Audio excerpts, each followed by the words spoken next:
Ayan mga katribya, oh. Kapal po ng buko, mga bilog halos.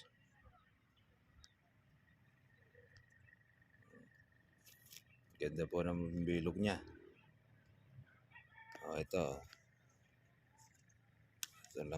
lang ang sira. Pero yung mga kasama niya, mga buo.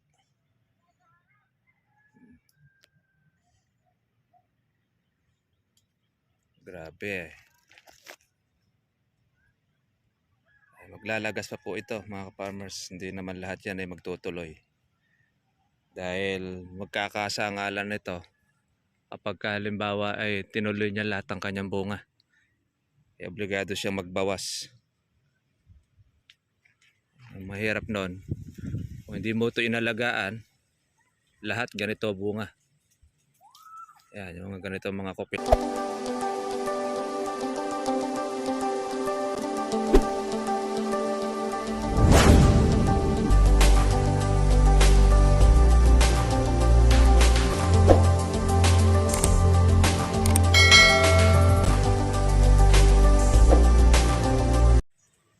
Ito na mga ka-farmers po, yung bunga ng ating kalamansi na inaalagaan. Yan, yung pong size. Mayroon tayong gasaresa. Mayroon naman po tayong gamais. Yan, nakikita na po natin dyan mga ka-farmers po yung buo at saka po yung sira. Yan, pagka po ganyan na po yung size, ay medyo malinis na yung iba. Pero iba dyan mga ka-farmers ay malalaglag pa po dahil kapo yung mayroong may sira. Kaya hindi naman po lahat yan mga ka-farmers ay makukumpleto or mabubuo lahat. Siyempre, yung ating gamit ay manual naman po siya, no, yung chargeable. Pero marami naman po mga buo mga katripya. Ayan, no. Yung pong mga bilog. Kaya maglalagas pa rin po ito. Yung mga may sira, malalaglag. Tapos iba naman ay magbubulaklak pa. Meron tayong mga nakikita na may mga bulaklak. Ayan yung mga dulo. Bunga naman po yan ng ating pagkalagay po ng ating pong organic. Tsaka ayan, no. Pang suporta na rin to mga ka-farmers po sa ating mga buko. Yung mga matanghito. Yan, no. Malabas na po doon sa dulo. Pag man po doon sa ibang mga sanga. Ayan, ganyan ang kalamansi. Sa tag-araw po ay napakasipag po niya mamulaklak. Kaya kapag ka po nasira ang bunga po ninyo, magbubulaklak na uli siya ng panibago. Hanggat hindi siya nagtutuloy ang ating pong bunga, habang laglag siya ng laglag, siya naman bulaklak uli ng bulaklak para pumapalitan. Kaya pag hindi mo inalagaan, mga ka-farmers, lahat yan ay masisira. Walang matitirang mga buo niyan. Kaya yan po ang importante sa ating pong kalamansi ay naaalagaan, lalo na po ngayon ng ating pang-spray. Hindi kasi tayo mga ka-farmers na kagaya na hindi na kailangan mag-spray at hindi masisira. Ngayon pag hindi ka nag-spray, ang bunga ng kalamansi mo magkakabukol-bukol na. Yan, no. Ay, nakikita na po natin dyan mga farmers po yung mga buo at saka yung mga may sira. Ganda naman po ng mga bilog. Majority, marami naman ang mga buo. Basta't po matamaan po ng ating gamot, pang spray, maganda ang nagiging bilog. Pagka hindi po natamaan, yun naman po yung masisira naman niya. Kamusta na po kayo mga ka-farmers, mga ka-trivia? Sana po nasa mabuti kayong kalagayan. Ito update lang po tayo sa ating po kalamansi. Presyo po natin ay 2,000 na 200, mayroong 2-3 ang kuha. Sa madaling salita, ang ganda po ng presyo ng kalamansi po natin. Kaya lang, wala pa tayo pong mga gulpi o maramihan na makukuha. Ganyan naman ang kalamansi, pagka po walang makuhanan, ay nagmamahal po ang presyo. Pero pagka po marami mga katribya, ang kalamansi, mababa po yan. At natutuwa naman po tayo dito sa ating inaalagaan at nakikita na po yung mga buko natin. Ayan, nakita na po natin po yung ating pinaghirapan.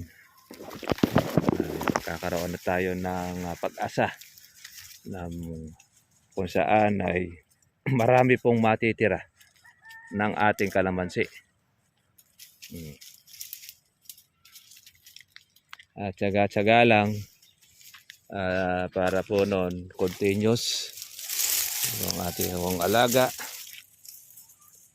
yung palakihin. Ayan po ang ating mga pansunod.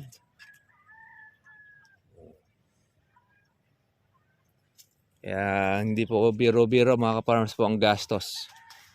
Malaki rin po ang gastos po ng mga nagsisipag-alaga, lalo na pagka powers po yung gamit. Kaya nga po yung iba bumabudget po ng 4,000, iba 6,000, isang sprayer lang pagka maluwang o malaki ang kanya pong kalamansian, dahil po doon sa gamot at doon sa spray mga katribya.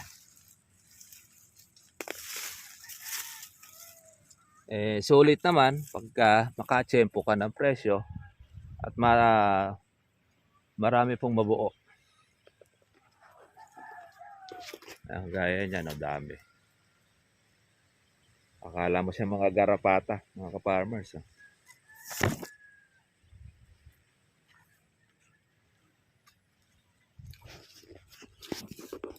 I-spray po tayo ng ating buko nito. Weekly na, hindi nakagaya po dati ng 2 beses sa isang linggo ang ating pag-spray dahil mga buko na po yung ating inaalagaan.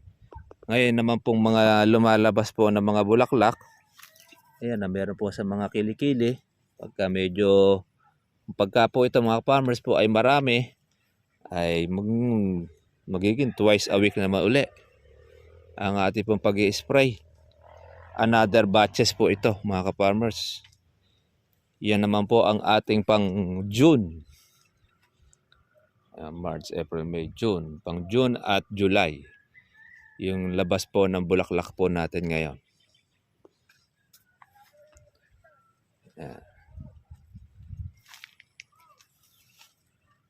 Yan, dami pong mga buko natin na mga maliliit pa. Pag lumaki-laki na po yan, makikita na rin po natin yan mga katribya. Ngayon ay kita na rin natin. Pati na rin po yung mga mayroong sira. Kita rin naman natin. Pati na rin po yung buo. Basta't maganda po ang pagkabilog mga katribya. Malaki po ang pag-asa po natin o potensyal. Pero hindi po ibig sabihin, stop na po ang ating pagbobomba. Mayroon pa rin yan. Ayan, no? Basta tinamaan ng ating gamot, maganda ang resulta. Lahat po ng mga natatamaan. Pero yung mga kaloob-looban na hindi na po naaabot ng ating bomba, siyempre hindi na po natin expected po na yan ay mabubuo. Ganyang kababagsik mga ka-farmers ang mga insekto. Talagang walang ititira yan pag pinabayaan po ninyo na hindi po sprayin. Isipin ninyo, kahit namuti po sa bulaklak yan, walang matitira kapag po marami pong sira. Gaya po mga farmers po doon sa ating kapitbahay.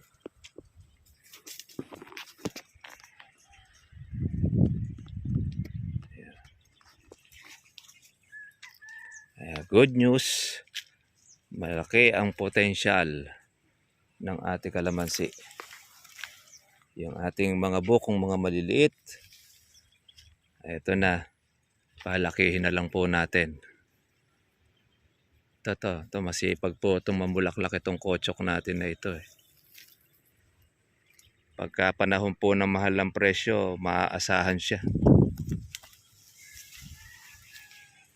Mabilis na po ngayon mga ka-farmers po matuyo ang ating kalamansi, ang ating lupa. Dahil po sa init na ng panahon. Ayan mga ka-farmers, umpisa na po mga ka-farmers po natin ang pag-iinit.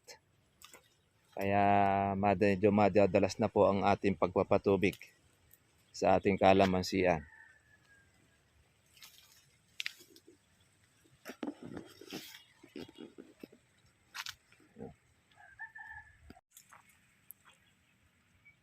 Ayan mga katribya po, yung bulaklak oh. Nasa mga kilikili na naman uli. Hindi na po tayo mga ka-farmers po mahihinto ng ating pagbobomba. Dahil po sa ating mga bulaklak na panibago. Another batch ng ating alaga. Kaya pagka binibiyayaan tayo mga katribya po ng ating bulaklak, sipagan lang po natin. Hindi ka tayo pakakawalan po ng bunga. Yan ang isa po sa gusto ng kalamansi. Yung inaalaga ang mabuti. Para hindi tayo mapapatlangan. Ayan, mayroon tayong pinalalaki. Mayroong lumalabas po ng mga bulaklak. Meron naman tayong mini-maintain po na bunga. Yung mga maliliit. Sangka pa. Ayan. Kaya kailangan pa rin po natin sundutin yan. Yung ating pong pag-i-spray.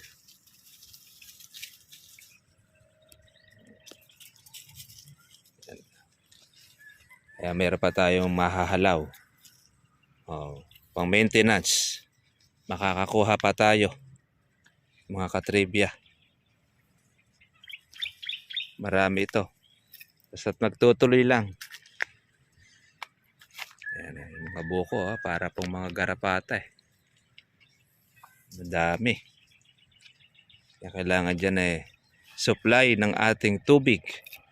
Dapat tayo busog sa tubig para po makatuloy ang ating po mga bunga. Kaya po hindi natin ito supplyan po ng ating tubig, hindi po makakalaki mga ka-farmers po yung mga bunga lahat pagka po ganyan karami. Sa abono, okay naman na tayo sa abono natin. May supplement na siya ng ating organic mga ka-farmers. Tapos sa gamot, okay rin naman yan. Meron pa tayong mga gamot. Nakakatawa naman at marami ang ating nakikita na mga buo. Compare natin ng nakaraang taon na nalasa ang mga insekto. Ay marami pong mga nasira. Pero ngayon, mas marami po ngayon ng buo.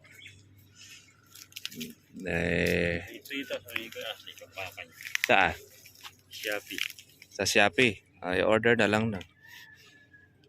Sa pakigaling na. Ano siya? Sabihin, nag-i-special. Nagkukuha siya. Ay, marami rin mga buko rito mga ko. Nagtuloy.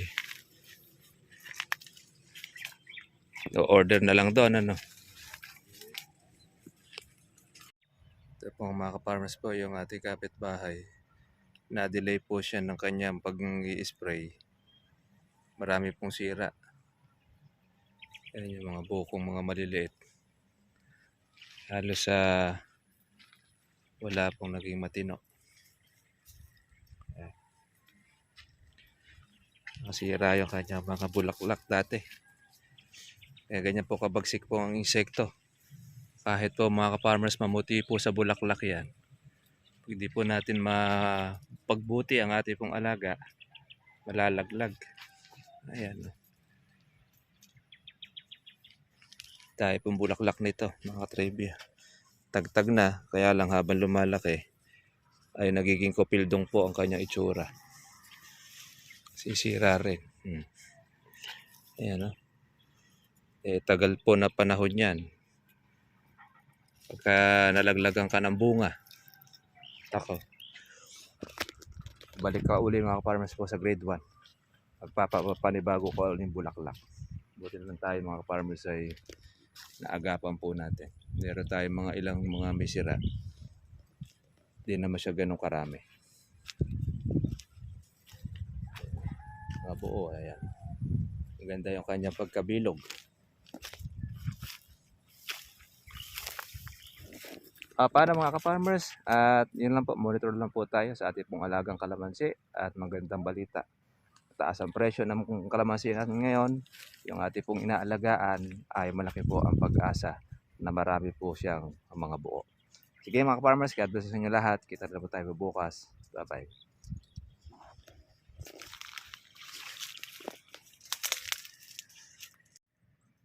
Ayan mga katribya, oh. Kapal po ng buko. Mga bilog halos.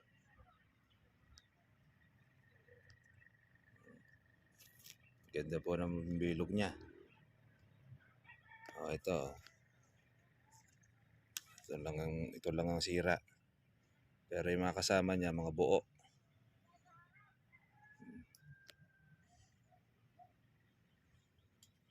Grabe. Ay, maglalagas pa po ito mga farmers. Hindi naman lahat yan ay magtutuloy. Dahil magkakasangalan nito kapag halimbawa ay tinuloy niya lahat ng kanyang bunga. Ay obligado siyang magbawas. Ang mahirap nun, kung hindi mo ito inalagaan, lahat ganito bunga. Yan, yung ganito mga kopildong. Walang matitira. Kaya malaki itong bagay pa rin talaga. Maintenance sa kanya yung alaga. Yan o. Kaya meron tayong magandang inaasahan dito sa ating alagang kalamansi. May sira siya, pero konti lang compare doon sa buo.